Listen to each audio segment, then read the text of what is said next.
أعمالنا من يهده الله فلا مضل له ومن يضلل فلا هادي له وأشهد أن لا إله إلا الله وحده لا شريك له وأشهد أن سيدنا وحبيبنا محمدًا عبده ورسوله. اللهم صل وسلم وزد وبارك على سيدنا محمد وعلى آله وصحبه ومن اتبعهم بإحسان واستنى بسنته إلى يوم القيامة. أما بعد، فيا عباد الله، أوصيكم ونفسي بتقوى الله تعالى وطاعته. وقال تعالى: يا أيها الذين آمنوا اتقوا الله حق تقاته ولا تموتن إلا وأنتم مسلمون. أيها المسلمون الأعزاء، ستدور خطبتنا حول وفاة عمر بن الخطاب رضي الله عنه. عندما طعن عمر رضي الله عنه فأوتي بالحليب فشربه فخرج الحليب من خاصرته، فقال له الطبيب: أوصي يا أمير المؤمنين فإنك لن تعيش. فنادى عبد الله بن عمر رضي الله عنه وقال له: ائتني بحذيفة بن يمان رضي الله عنه. وجاء حذيفة وهو صحابي الجليل الذي أعطاه الرسول الله صلوات ربي وسلامه عليه جدولا بأسماء المنافقين ولا يعرفهم إلا الله سبحانه وتعالى ورسوله صلوات ربي وسلامه عليه، وحذيفة بن يمان رضي الله عنه. وقال عمر: والدماء تجري من خاصرته. يا حذيفة بن يمان، أناشدك بالله سبحانه وتعالى، هل ذكر الرسول اسمي بين المنافقين؟ سكت حذيفة ودمعت عيناه وقال: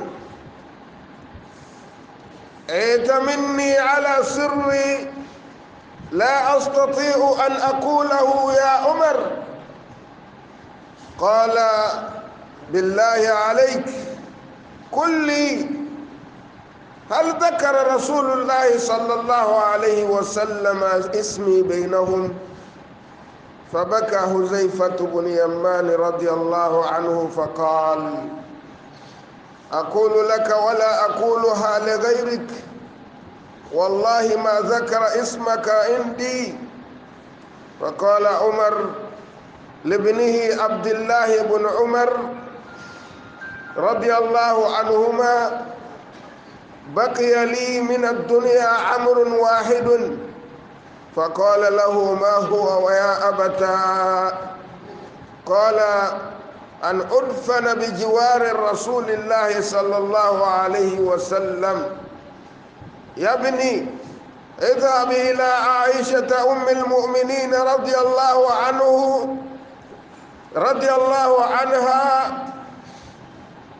اذهب إلى عائشة أم المؤمنين رضي الله عنها ولا تقل أمير المؤمنين، بل كل عمر يستأذنك أنت صاحبة البيت إن أذنت أن يدفن عمر بن الخطاب تحت قدمي صاحبيه.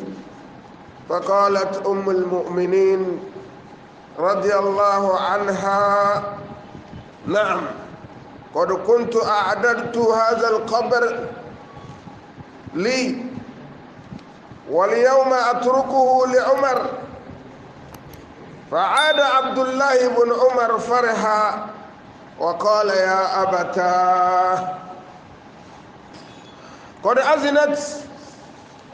ثم رأى خز عمر، ثم رأى خد عمر على التراب، فجلس عبد الله بن عمر ووضع هده على فخذه، فنظر إلى ابنه وقال له لم تمنع هدي من التراب؟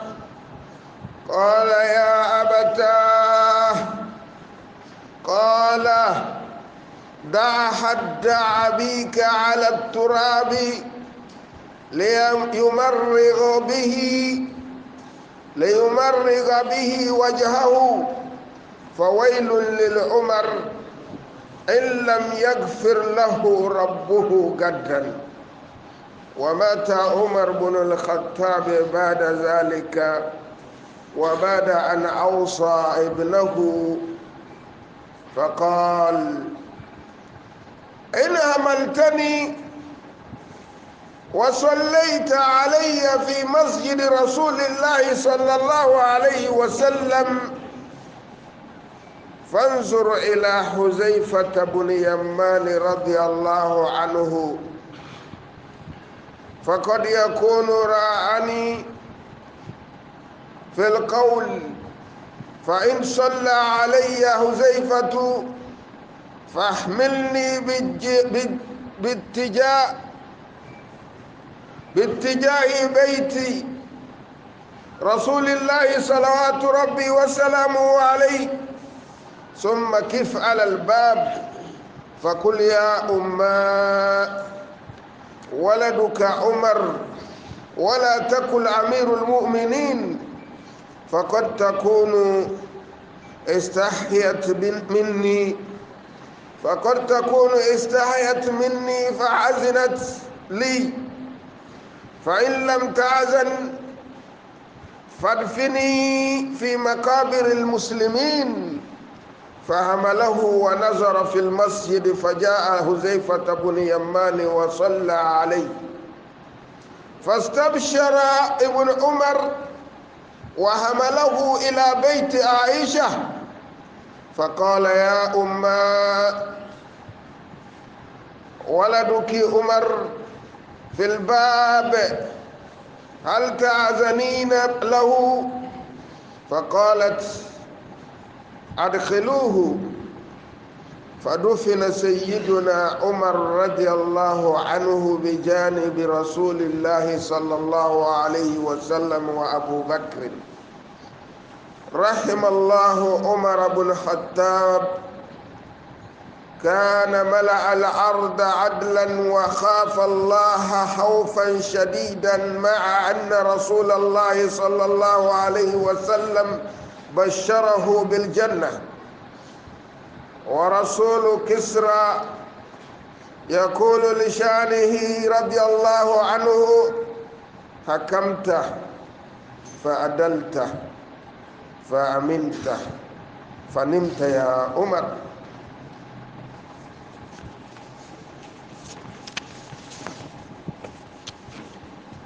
Toutes les louanges appartiennent à Allah, le Seigneur de l'univers.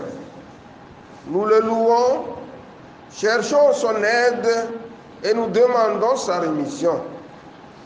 Nous cherchons refuge auprès d'Allah contre le mal de nous-mêmes et du mal de nos actions. Quiconque Allah guide, nul ne peut l'égarer, et quiconque il égare, nul ne peut le guider. Je témoigne que nul ne mérite l'adoration sauf Allah seul. Il demeure sans associé. Et je témoigne que Mohammed est son serviteur et son messager à la fois. Oh Allah, que tes salutations, ta paix et tes bénédictions soient sur le bien-aimé Mohammed. Paix et salut d'Allah sur lui, de même que sa noble famille et aussi ses compagnons. Nous ne serons jamais oubliés ceux-là qui leur ont emboîté les pas dans la bienfaisance et ce jusqu'au jour de la résurrection. Par ailleurs, ô adorateurs d'Allah, je vous conseille, avouez à ma personne la crainte d'Allah et la soumission totale à ses ordres. À propos, Allah a dit, ô les croyants, craignez Allah comme il se doit et ne mourrez que lorsque vous êtes des soumis. Ô vous les musulmans, sachez que notre prône aujourd'hui va tourner autour de la mort de Omar, fils de Khattab, qu'Allah l'agrée. Nous savons tous que Omar ibn Khattab était l'un des grands compagnons du saint prophète, paix et salut d'Allah sur lui. Ce dernier a occupé la fonction de l'émir des croyants, le deuxième calife, après le départ du prophète, paix et salut d'Allah sur lui de cette terre. Omar ibn Khattab, sans nul doute, a conduit le monde musulman vers le succès. Omar ibn Khattab fut l'un des califes les plus craints de l'histoire. Omar ibn Khattab fut l'un des sages de l'islam. Il fut également l'un des pieds de l'islam. Un jour,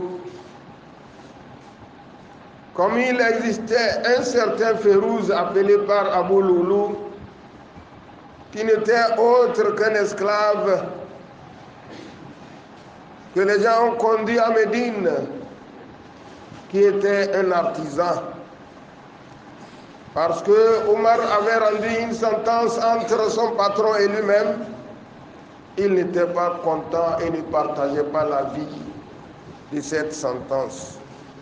Il décida de régler le compte à Omar par trahison. Il a haï car il n'était pas musulman. Abu Loulou décida donc de poignarder Omar. Ce qu'il exécuta lorsque Omar ibn Khattab était debout en train de diriger la prière du Fajr. Il le poignarda, il lui frappa de 6 coups de poignard. Lorsque Omar fut poignardé, l'on lui servit du lait. Après cet acte ignoble d'Abu Loulou, Omar donc fut apporté chez lui. Il fut transporté de la mosquée à sa maison. Et une fois dans sa demeure, il était gravement blessé. Alors l'on lui servit du lait frais qu'il but et le liquide coula par sa blessure. Il a reçu des coups mortels, dont un sous le bassin. Donc quand il buvait, le lait coulait par là. L'on dépêcha alors des émissaires à la recherche des plus grands docteurs de l'époque. Un médecin fut amené. Il vint faire le diagnostic. Et qu'est-ce qu'il dit? Je cite, « Ô toi, émir des croyants, commence à faire ton testament, car tu ne survivras pas. »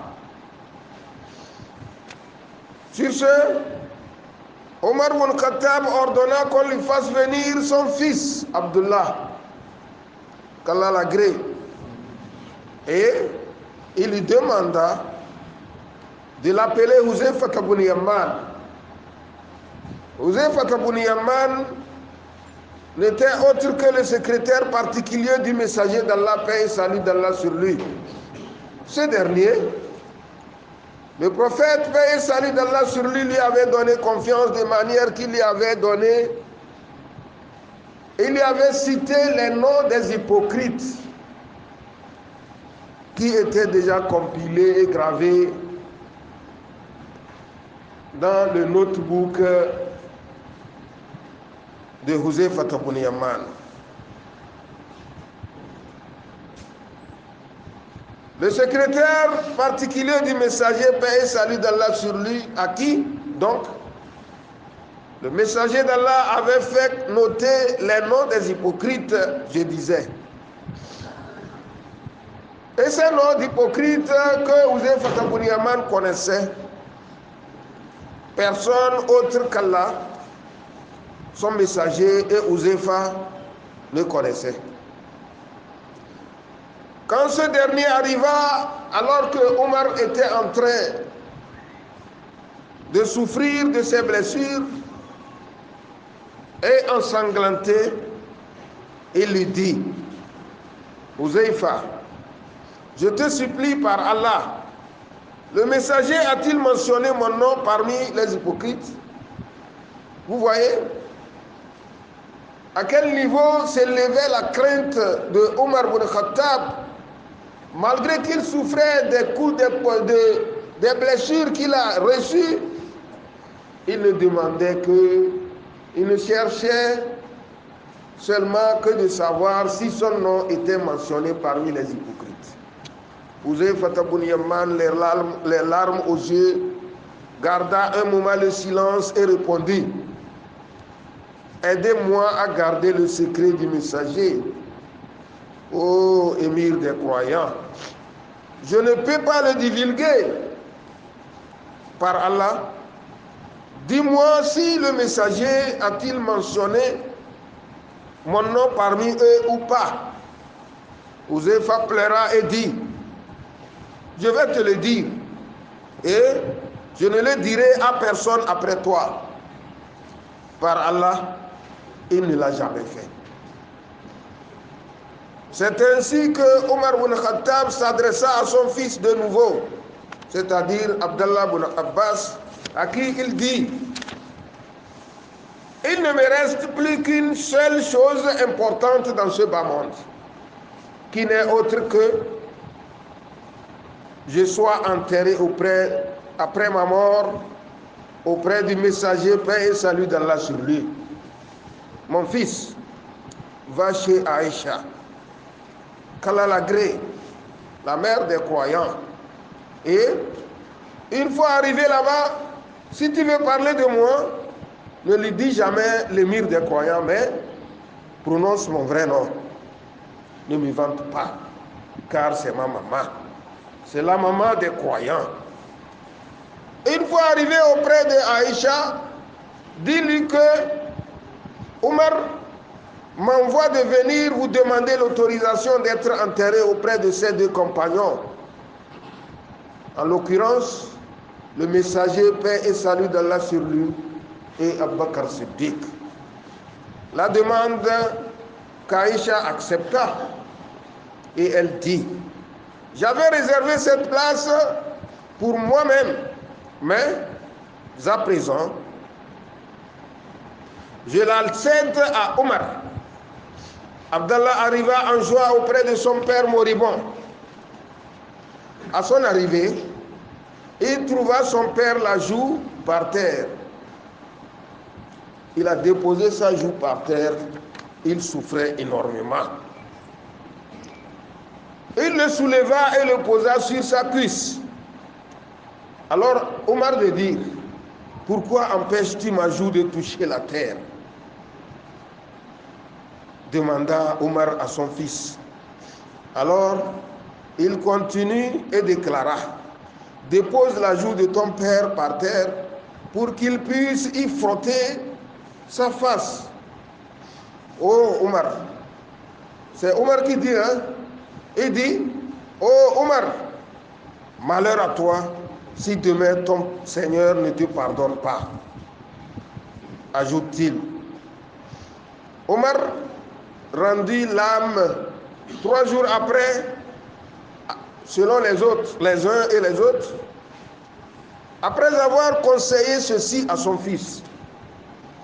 quand tu me porteras et finiras de prier sur moi, dans la mosquée du messager d'Allah, bien sûr, tu attendras l'arrivée de Huzaifa ibn Yaman. Il continuait à s'inquiéter. Peut-être que Huzaifa ibn Yaman m'avait dit que mon nom ne figurait pas parmi les hypocrites par l'influence de ma voix. Quand je serai déjà mort, peut-être qu'il changera d'avis. Quand il viendra prier sur moi, alors c'est l'assurance. Envoyez-moi dans la maison du messager d'Allah, où une fois à la porte, tu diras, t'adressant à Aïcha radiallahu anha, oh notre mère, ton fils Omar demande une fois encore l'autorisation d'être enterré dans ta chambre. Si elle refuse, alors enterrez-moi au cimetière des musulmans. Quand Omar fut emporté, après sa mort bien sûr, à la mosquée du prophète, paix et salut d'Allah sur lui, Huzaifa ibn Yaman vint prier sur lui. Cet acte de Huzaifa réjouissa Abdallah ibn Abbas radiallahu anhu, qui ensuite transporta son père jusqu'à la porte de la chambre d'Aïcha radiallahu anha, la mère des croyants, qui à son tour accepta la demande. Omar fut enterré aux côtés du messager d'Allah et d'Abu Bakr. Que la miséricorde divine soit avec eux. En effet, son équité a rempli la terre. Et il a craint Allah d'une crainte sincère, bien que le messager d'Allah, paix et salut d'Allah sur lui, lui annonça son entrée prochaine au paradis de leur vivant. Il était vivant, le messager était vivant, et ce dernier lui a annoncé qu'il sera au paradis, il ira au paradis. L'envoyé de Kisra alors aussi déclara à Omar, lorsqu'il fut envoyé auprès de l'émir des croyants, ô Omar, tu as bien jugé, tu as été équitable, puis en sécurité, tu t'endormis. Omar ibn Khattab est mort. Omar ibn Khattab, une fois, il était arrivé que la mosquée du messager, paix et salut d'Allah sur lui, était remplie à craquer. Donc les sages se sont réunis dans la cour d'Omar, bien sûr. À ce moment, il était l'émir des croyants. Il fut décidé avec la direction d'un architecte que la mosquée allait être agrandie. Vous savez ce qui s'est passé. L'architecte est parti faire les constats et il est revenu avec le résultat selon lequel quelques maisons allaient être démolies pour l'agrandissement de la mosquée. Alors, Abbas, l'oncle paternel du messager d'Allah, paix et salut d'Allah sur lui, faisait partie des personnes qui allaient voir leur maison démolie. Ce dernier s'opposa. Il a refusé, il a dit non, on ne touche pas à ma maison. Omar alors décida d'aller avec lui auprès du juge. Ils sont partis, tous sont partis chez le juge. Une fois arrivés chez le juge rendit la sentence. Le juge a dit, au temps de Daoud alayhi salam, la mosquée Al-Aqsa avait eu le même sort. Quand on a voulu casser, démolir les maisons des gens au profit de la maison de Dieu, Dieu a envoyé l'ange Gabriel pour refuser. Alors Omar a dit, d'accord, j'ai tort, je me retire. Chemin faisant, Abbas, l'oncle du messager d'Allah, paix et salut d'Allah sur lui, le suivait toujours. Omar de lui demander, mais n'est-ce pas, tu as eu raison sur moi? Va-t'en. Il dit, mais je dois t'accompagner. Tu continues à être le ministre des croyants malgré que tu n'as pas eu la raison. Vous vous rendez compte? Le président n'a pas eu raison sur l'un de ses concitoyens, malgré qu'il soit le président. C'est ça même le droit de l'homme. Le droit de l'homme, c'est l'islam. Et une fois arrivé chez Omar, Abbas, radiallahu anhu, déclara, maintenant je suis satisfait. Vous pouvez casser ma maison, remboursez-moi de l'argent pour que j'aille construire quelque part. À Omar de demander, qu'est-ce qui t'avait empêché au premier abord de refuser? Abbas alors dit, je n'ai pas voulu que cela devienne l'apanage des musulmans qui vont démolir les maisons de leurs frères tout simplement parce qu'il faut agrandir les maisons de Dieu. Voilà pourquoi j'ai refusé. Aujourd'hui que c'est clair que ce n'est pas bon, je cède ma maison pour qu'elle soit démolie et pour qu'elle serve d'espace afin de pouvoir agrandir la mosquée. Il y a tant d'exemples qui tournent autour de Omar et qui prouvent que Omar était l'un des piliers des justiciers du monde. Omar, c'est la paix. Omar, c'est la justice. Omar, c'est aussi l'équité. وأقول قولي هذا وأستغفر الله لي ولكم ولسائر المسلمين من كل ذنب فاستغفروه إنه هو التواب الرحيم.